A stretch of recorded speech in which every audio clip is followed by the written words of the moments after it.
Alright guys, we're about ready to put the motor in the bay. Now I just had to rethread this side of the post mount, but I already put the mount on, put some washers here and there. Now I just gotta put this one on and the back one, and now you just get the engine hoist and we should get to it. Alright guys, we got the mount on. I'm just trying to see if I got the right bolts for it. So we got the transmission one and we got the engine one. I just had to rethread stuff, but we should be good. Now I just gotta try the back one, because for the back, I ended up going to buy some bolts because I needed some long bolts, because I know people told me that the T-bracket, basically the T-bracket is very, like, this motors have too much torque and the T-bracket will just crack on you. So hopefully this will work. These will thread in. If not, they're probably a little too long, but I'm gonna just shave them off then. Found another problem, guys. The bolt don't even go through the damn motor mount, but they do go perfectly in here. They thread perfect in there. So I'm gonna have to drill that out, make the hole bigger. Guys, after me going looking for bolts, I had to do this, put washers, because the longer the bolt, the better. So we can travel all the way to the end. I measured it, I cut it. Just the bottom one kind of sucks. Honestly, these mounts were actually kind of garbage. This actually was horrible because I can't even put a socket to tighten up this. Well, obviously, because these are aftermarket bolts, so if there were these bolts, it would have been okay. So I just tightened up the hell out of that with a wrench, with adjustable. So I hope it'll move, but I tightened the crap out of it. I wish I put a washer on it, but it's another thing too. I had to make the holes bigger on these mounts. They were not lining up. So that's another downside about it. But obviously I have them loose right now because once I put it in, I'm gonna tighten them up. But yeah, so we shall begin putting this motor in. I just gotta take off the transmission. Look, I have no good bolts. I had to put a spacer on it, but because I want to make sure it's all the way to touchdown, you know, to wherever it will go to.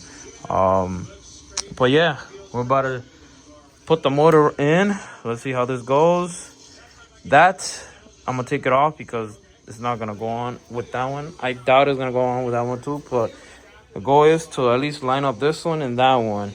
Then I can put the transmission on. Alright guys, let's see if we can do this. Guess what?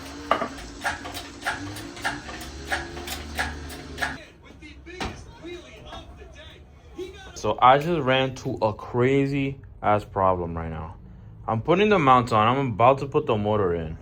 I decided to take it back out because my T-bracket is facing the opposite way. I know somebody else that has the same kit and their T-bracket from here is all the same until it gets to this plate. You see how it has two holes right here? I have two other holes in the back. Those two other holes actually are supposed to be on this side and these two on the other side. So now I am stuck because now I have to wait at least 48 hours for the company to answer back. I don't know how that's possible. That is crazy. Like I'm just shocked. Am I fucking dumb?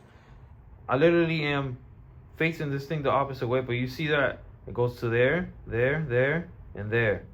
Ain't no way you could reverse it. Like what? I'm about to at least try to see if the other mounts fit good on it, because that's crazy. Guys, the motor's in.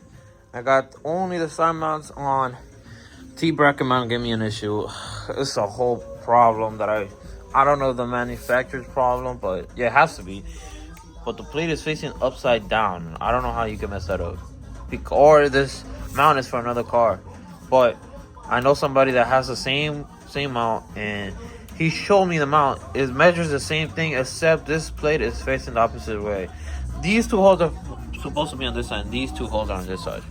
Because I think once I put this mount back on, because I'm gonna just get it welded, I don't think I have to take out the motor because I could just slide the bracket more out. And then because I just tried it right now, I could do that. So I probably am going to have to loosen up these. But at the moment, hopefully, I won't have to really take the motor out again. So we got our, we'll call it the sub harness, what goes to the inside and connects to everything else. That connects to the ECU. So I'm gonna leave it right here, you know, a nice spot for it. So I'm gonna just connect the ECU, the harness, the rest of the harness right now. I think I'm gonna see if I could do this cooling line. I wanna see if I could just get a pure cooling line going from here to back here, because I don't want this. This is here for no reason. I mean, probably connect somewhere. Oh yeah. So what I'm gonna do is just put like a little filter right here, so it goes here to the intake manifold. But honestly, I'm not gonna have this no more, so I really don't care about it. So I'm gonna just put a little filter, and then delete this. Just run one straight holes right there. This is gonna be very complicated. So this is what goes to the starter, to the battery, and then to the fuse box. But in that case, I have a feeling I'm gonna try maybe to put my battery right here, because I have my battery all the way in the back. But I know that they say that, oh, it's kind of bad to have the battery in the back because the wire's too long or something like that. But I'm gonna just I gotta delete some of this, like the ABS. I know I could cut it out. I just gotta figure out where to cut it from, because this is the ABS cable to the calipers, the wheel hubs, I mean, and then up here to the actual ABS module, the whole big ass thing where all the brake lines go to. I don't need that, but then I see grounds. I gotta figure out what those grounds are for.